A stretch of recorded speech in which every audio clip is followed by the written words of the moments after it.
Hey, I'm Mark Ambor, and I'm here chatting with Milky.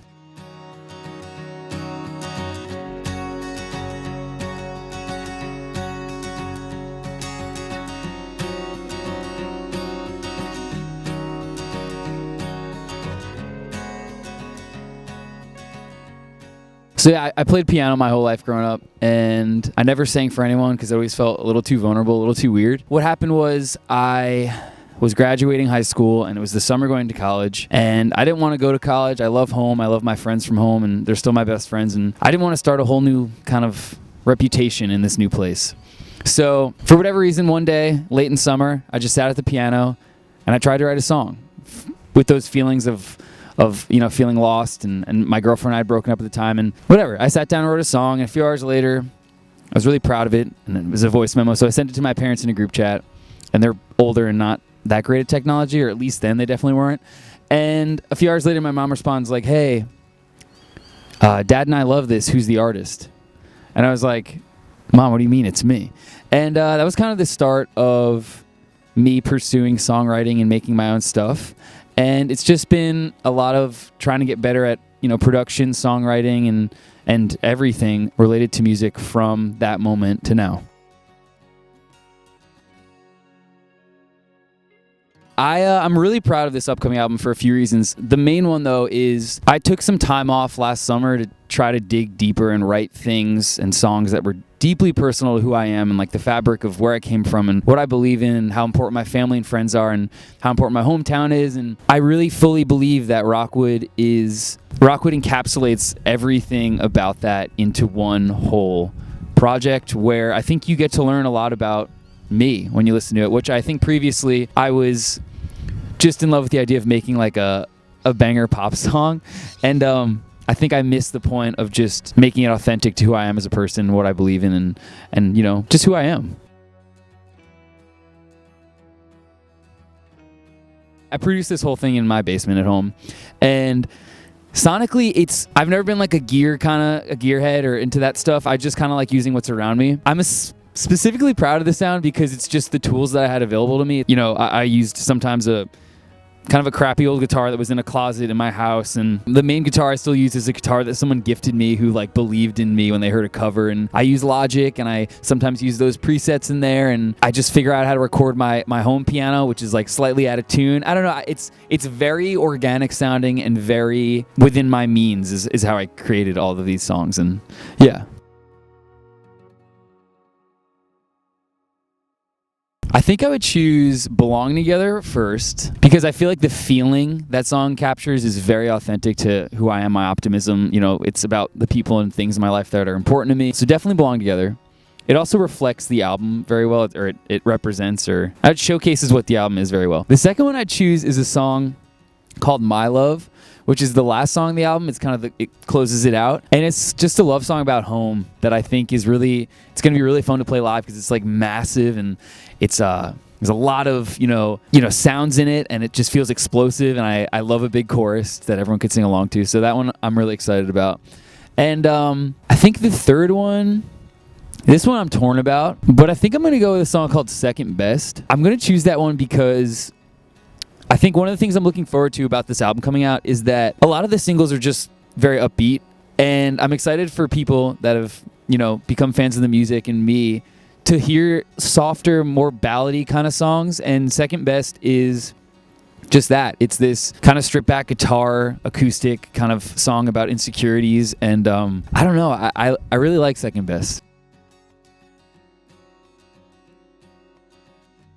There's a line in Second Best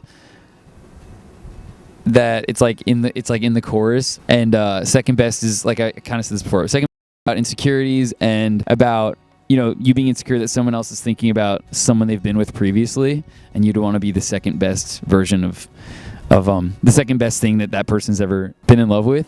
And there's a line in there that says like when you lock the gate, does he climb the fire escape? And just the way I sing it, just gets stuck in my head. Yeah, it's kind of like riddly. I don't know, I like it. So the first single that came out was a song called Good to Be, and that came out last September. And Good to Be was a song that I always loved, and some people around me, doubted it a little more. And I was really fixated on the idea of putting out an album, like a cohesive project that really represented me and who I was. And there were just people around me that thought that might not have been the best idea. And basically what Good to Be did for me was I posted online, and it did really well.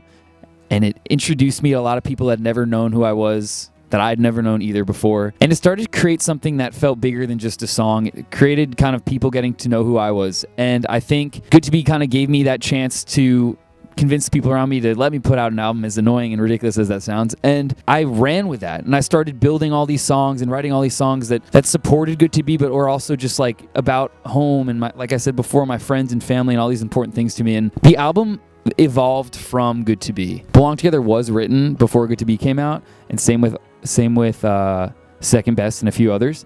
But I think Good to Be gave me the confidence and the ability to put out an album that connected with fans that were discovering me for the first time, and that had been there for a while, but also discovering me for the first time. It wasn't like a specific moment where I realized Belong Together was starting to blow up. It kind of slowly happened for me. I obviously post a lot on social media. That's how I kind of stay, like most people, just stay in touch with my fans.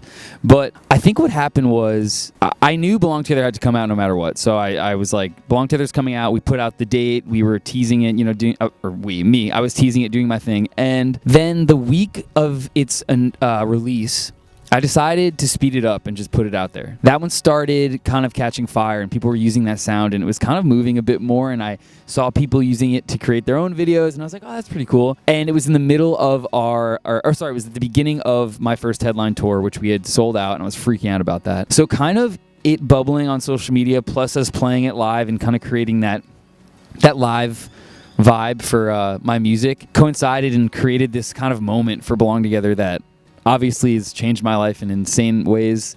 It's part of the reason I'm here talking to you right now. And it's just been a really surreal experience from that point to now.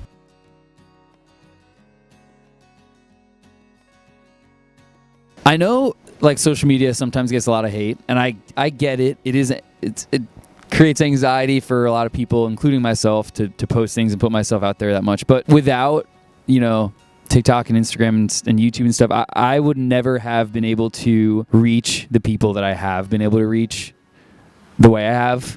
And I think that is so, obviously it's changed my life, and it's changed many other artists' lives. It's such an incredible tool that I'm very grateful for, that I've been able to find, my people on there, no matter where they are in the world. So yeah, I think it's incredibly powerful, obviously, but it's been really important for me.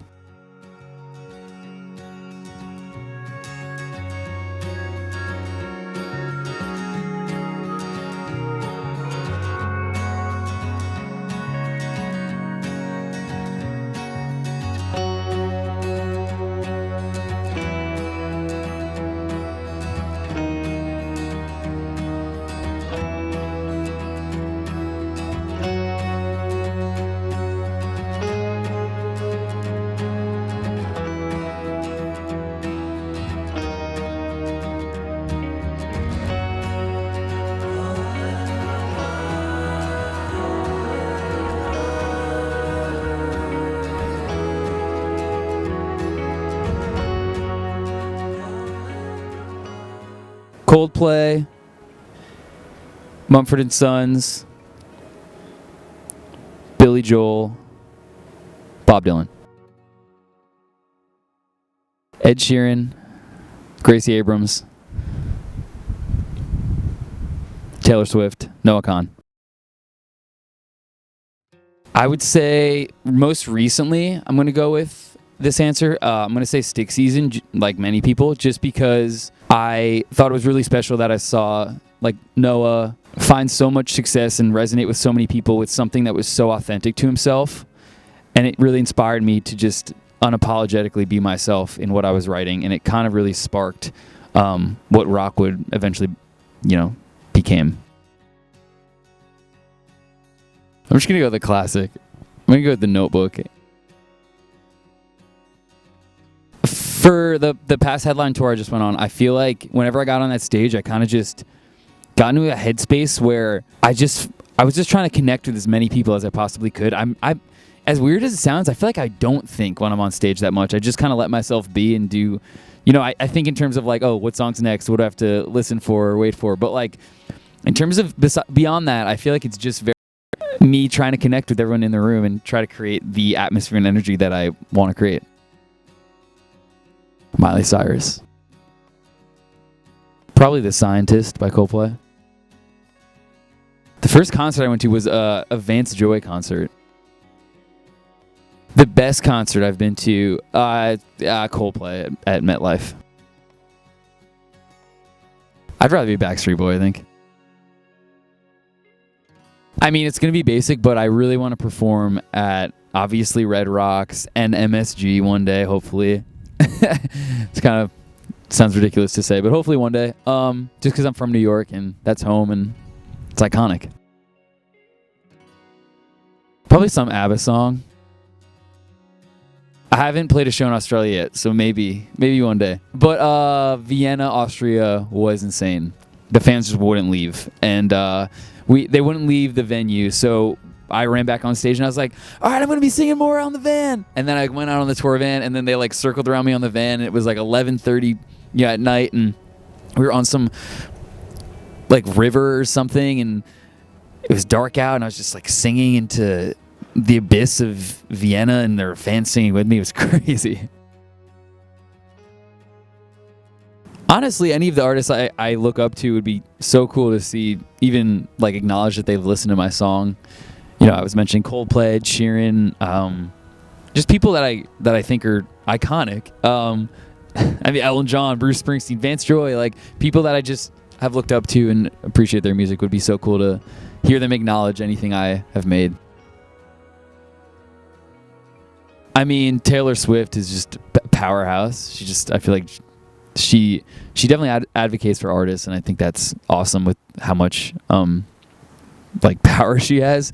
I also think Noah Kahan, like I was saying before, I think him putting out Stick Season, the album, created a whole kind of movement within music that I feel like it has made music so exciting to me, because people are latching on to like depth in lyrics in a way that I don't think was as common in the early 2010s to 2020. So yeah. Honestly, I would tell myself to just, keep my head down, keep doing what I'm doing, and try to enjoy all these things that are happening, all these cool moments which a lot of are kind of like bucket list things that I've always dreamed of, and just try to enjoy it more. Yeah, and just keep doing my thing and try not to be swayed by anyone on the outside. Just be myself. Viva la vida. That second it turns on, I'm like, let's go. For me, music has always been, I've always fallen in love with artists and music that makes me feel some sort of escape.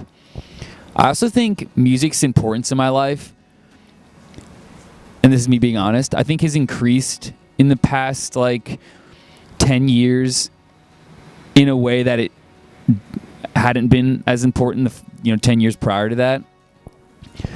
I think I've kind of started to appreciate I've started to appreciate what music is more in the past 10 years of my life, and I don't know why that is or what that is. Maybe I was just an annoying little teenage little brat, but it's definitely I've I don't know, I've come to really appreciate a lot of what music is and how it makes me and how it makes me feel, and its impact on my life, which I don't think I recognized prior to these past 10 years. But yeah, I use it to escape, the things that are weighing me down, or feel heard, or feel part of something bigger, and yeah.